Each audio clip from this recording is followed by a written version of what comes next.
América, pelos caminhos da América, pelos caminhos da América, Latinoamérica. Pelos caminhos da América, há tanta dor, tanto pranto, nuvens, mistérios e encantos que envolvem nosso caminhar.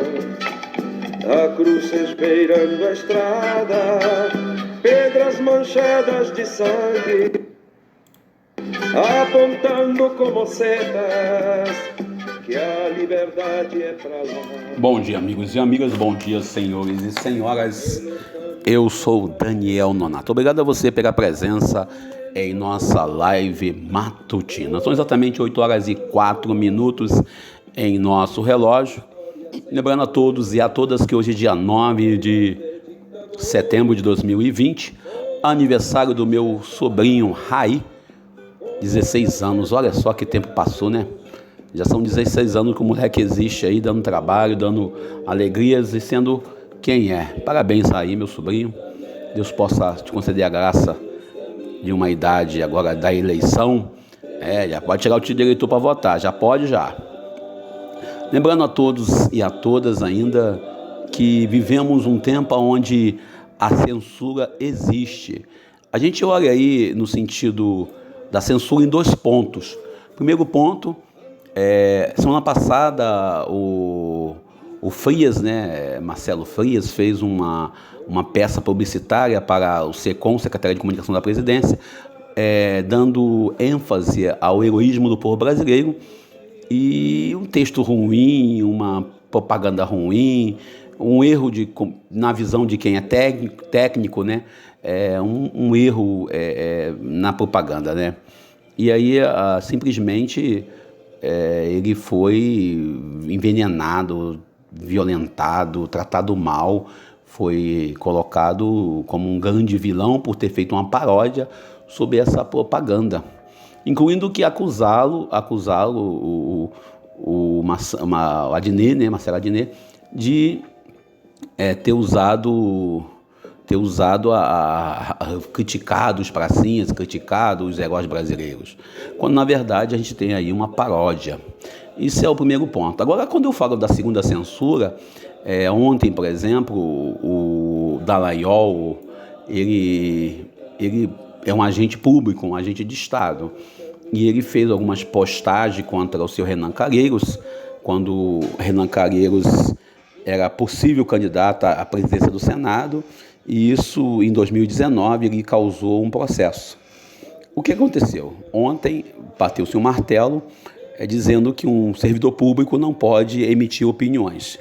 Nos 2 casos, eu tenho opiniões diferentes.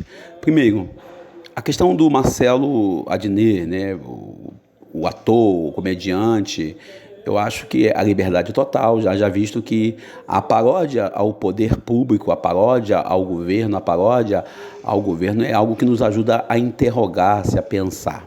Primeiro que sempre foi no Brasil o costume de fazer brincadeiras e deboche do poder público, até mesmo no tempo do regime militar, quando nós tínhamos as canções veladas, ou melhor, as mensagens veladas nas diversas canções brasileiras.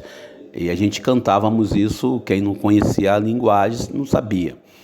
E segundo o caso do Dallagnol, eu já acho que a posição dele, embora eu não concorde com o Renan Calheiros, eu acho que Renan Calheiros como presidente do Senado não seria bom para o Brasil, tenho minha opinião, mas ele como agente do Estado tem opinião que tem que guardar. Eu volto a dizer, todos nós, homens e mulheres, que temos alguma ocupação em certas situações, devemos tomar muito cuidado com nossas postagens.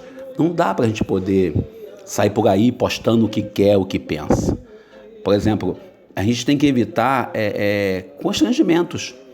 O Dallagnol, no meio da investigação, ele emite uma opinião em 2019, ele dá a entender e que coloque bem claro, né, que isso aí causou um constrangimento para o seu Renan Calheiros, embora saibamos bem quem é a família de Renan Calheiros, sabemos bem quem é Renan Calheiros.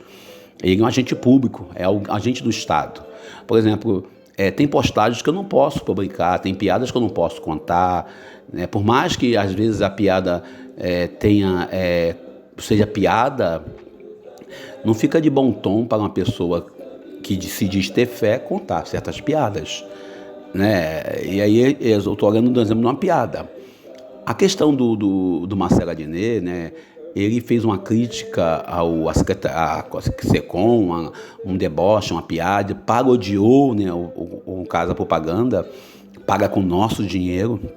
Ele foi apedrejado pelo governo.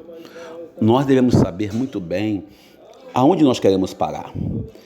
Eu sou do tempo, olha que eu estou ficando velho, né?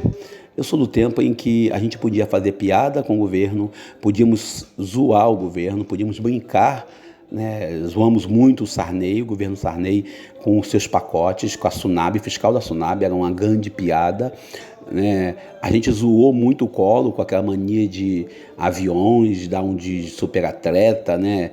O Collor que disse que tinha aquilo roxo e ninguém ficou ali ofendido.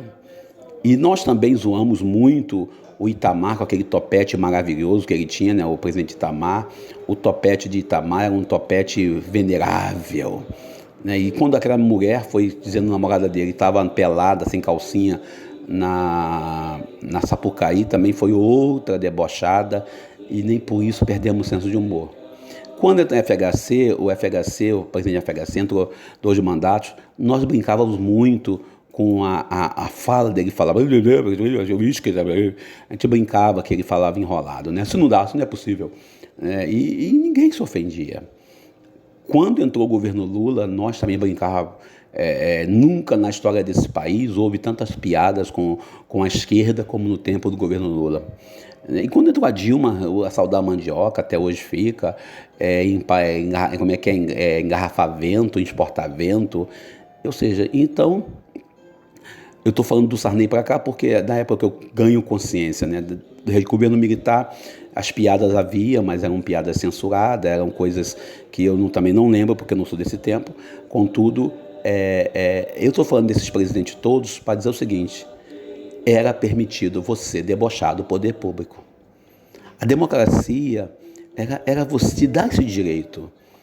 A democracia lhe dá esse direito de você simplesmente olhar para o poder público, e aí entra a questão do poder público, e você fazer suas piadas. Você colocar o seu deboche, você fazer a sua brincadeira, mas parece que com esse governo que está aí, a gente não pode brincar. Um dos casos, alguém fala, mas então o Dallagnol não pode emitir opinião, aí o caso da censura do Dallagnol. Não, o Dallagnol ele tem uma função específica, e ele é agente de opinião. Por exemplo, tem assuntos que me são vetados de falar em certos espaços, porque a gente é agente da informação. Ontem eu conversava com meu amigo, correligionário do partido que eu sou filiado, eu falei, olha, eu não concordo com essa candidata ou com esse candidato a prefeito, eu não votaria nele, eu não concordo. Aí ele falou assim, Daniel, você não pode falar nada porque você é pessoa pública. Aí eu falei para a pessoa assim, sim, meu amigo, eu estou falando para você que eu não concordo que esse camarada, que essa pessoa, seja candidato em nosso partido. Mas Daniel aí me contou toda uma história, meu amigo contou toda uma história para mim, por que ia ter a pessoa, me explicou, falei, só você explicou, mas eu não concordo. Aí ele falou assim, mas pelo amor de Deus, não externa essa sua opinião. Falei, não vou externar aqui, não vou externar minha opinião aqui. Aí chamei, eu falei assim, tem mais. Esse candidato para candidato a vereador está fazendo isso, está fazendo aquilo. Esse outro candidato está lançando um texto na rede social com um erro de português. Aí comecei a apresentar para eles alguns erros no partido em que eu sou filiado. E eu não vou dizer com qual partido, por questão de ética. Depois vocês vão ver na minha timeline aí, a minha filiação partidária vai aparecer que eu vou fazer minha campanha política de acordo com aquilo que eu posso. E, na verdade, devido à minha função, ao meu trabalho dentro da Diocese de Nova Iguaçu, eu me abstenho muitas das vezes de fazer certas campanhas. E às vezes tem certos candidatos que eu nem quero botar. Tem uns amigos aí me marcando em rede social aí para poder aparecer na minha timeline com propaganda. Não adianta marcar, que se eu não concordar com a sua campanha, você não vai aparecer na minha timeline. Não vai aparecer, eu não vou deixar aparecer. Eu tenho reservas, eu tenho respeito pela opinião dos meus amigos, mas eu não vou postar na minha rede social imagens minhas na minha rede social. Pode ter em outra rede social, de pessoas que eu não concordo politicamente. Não é questão de ser inimigo, eu não concordo politicamente, eu não vou botar junto a minha imagem, pelo amor de Deus. Pode até ter foto eu num evento, numa missa, num encontro, numa celebração, num passeio, sei lá, num churrasco de família, mas não quer dizer que eu apoio a pessoa. E de mais a mais, nessa eleição que vai vir agora, em 2020, o meu apoio é a democracia. Então, olhando para esse contexto, o Dallagnol, por ele ser a pessoa pública que é, a opinião dele em rede social pesa muito. Esse é o problema. O discurso que ele faz ontem, ele falando, né? A gente vê o discurso dele falando, olha, eu fui contra a corrupção. E me diz, o Dallagnol, quem é a favor da corrupção? Né? O Conselho Nacional do Ministério Público, o Conselho Nacional do Ministério Público, resolveu punir o Dallagnol por 9 votos. Ele está sendo punido não porque ele combateu a corrupção.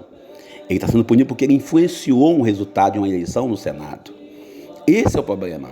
A gente, público, ele tem que tomar muito cuidado. A gente tem que tomar muito cuidado para não atrapalhar o processo democrático. Não atrapalhar o momento da história.